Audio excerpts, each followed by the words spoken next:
Revenge can be an ugly thing, especially if waged in the unfriendly skies of Syria. For with the Russian-Syrian drive to drain the swamp in northern Syria and loyalist forces prevailing over Latakia, Turkish revenge will seep to the surface. The Syrian army and the National Defense Forces NDF and Hezbollah seized back the areas of Al-Makashile and Jab al-Ammar in the northern parts of Latakia province on Saturday.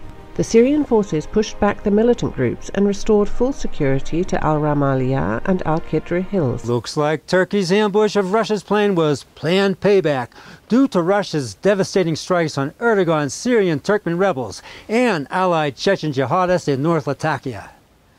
It's Turkey-Chechen solidarity, ever since the Chechen wars, with the terrorist Chechen government in exile, vowing to fight for Erdogan, the leader of the Muslim people, against Russia.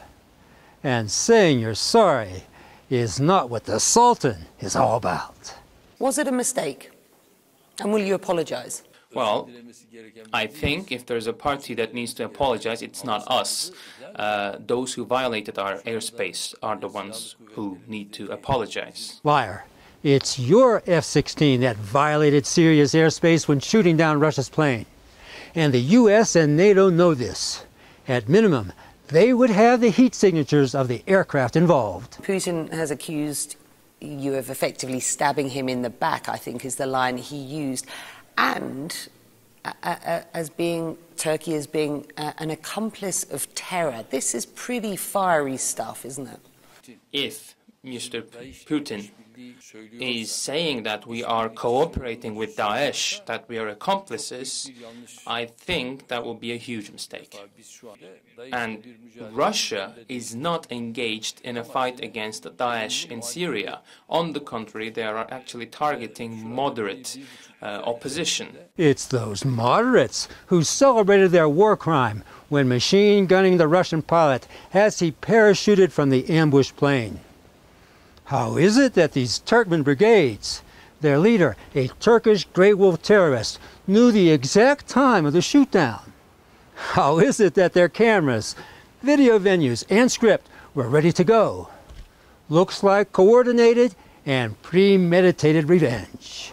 Bugün Kızıldağ'a başlattığımız operasyona Rus destekli yineden havadan saldırı oldu. Rus uçağı Türkiye sınırını geçince Türk uçakları tarafından anında vurularak düşürüldü. Suriye tarafına düşen uçağın paraşütünün bir parçası. Diğer parçaları iç tarafta. Atladıklarında ölü müydü? Tabii bizim arkadaşlarımız da havaya ateş açtılar. Açtık hepimiz.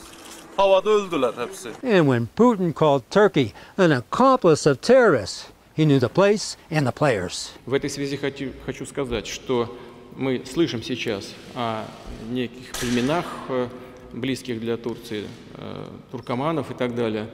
Но, во-первых, возникает вопрос, что на этой территории делают представители террористических турецких организаций, которые сами попадают в объектив фотокамеры, а потом выкладывают сами себя в сеть.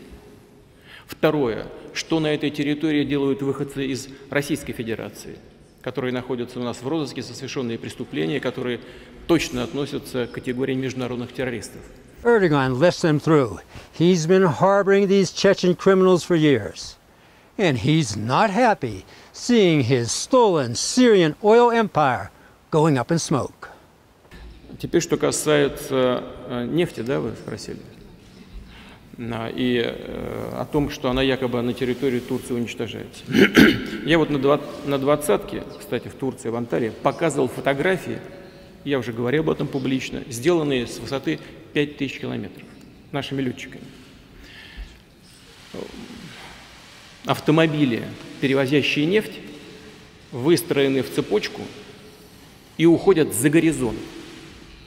Это выглядит как живая нефтяная труба. Речь идет о промышленных масштабах поставок нефти с захваченных сирийских территорий, захваченных террористами. Именно с этих территорий, а не с каких других. И мы видим с воздуха, куда идут эти машины. Они днем и ночью идут в Турцию. Если там турецкие власти перерабатывают нефть, уничтожают ее. Мы что-то не видим дыма от костров по уничтожению этой нефти. But we're seeing lots of smoke from Russian jets blowing up ISIS oil trucks near Raqqa. For if you jettison the income ISIS makes from stolen oil, you take the jihadists down. That's exactly what Putin's doing. Russia's in charge, even if Jewish neocons try to get their boots on the ground. We had Colonel Jack Jacobs on yesterday, and he said the only way to solve this problem is to put boots on the ground. Yes. That there's no other way to stabilize the situation. Yeah, so I am a big fan of Colonel Jacobs. But there are several military leaders, who believe, as Colonel Jacobs does, that if you actually want to rebuild and sort of recreate Syrian society, it will require a troop commitment on the scale that Colonel Jacobs is recommending. He's going to recreate Syrian society with his fellow Jewish neocons, just like they did in Iraq and Libya? Not this time. The Syrians will decide their own fate, not Jewish neocons. The cat's out of the bag. Turkey's been enabling ISIS terror, but their revenge against Russia backfired. Russia's now determined, more than ever, to finish the job. Putin just bombed Erdogan's latest weapons shipment into northern Syria, close to the border. It's a whole new ballgame, and Putin's hitting the home runs.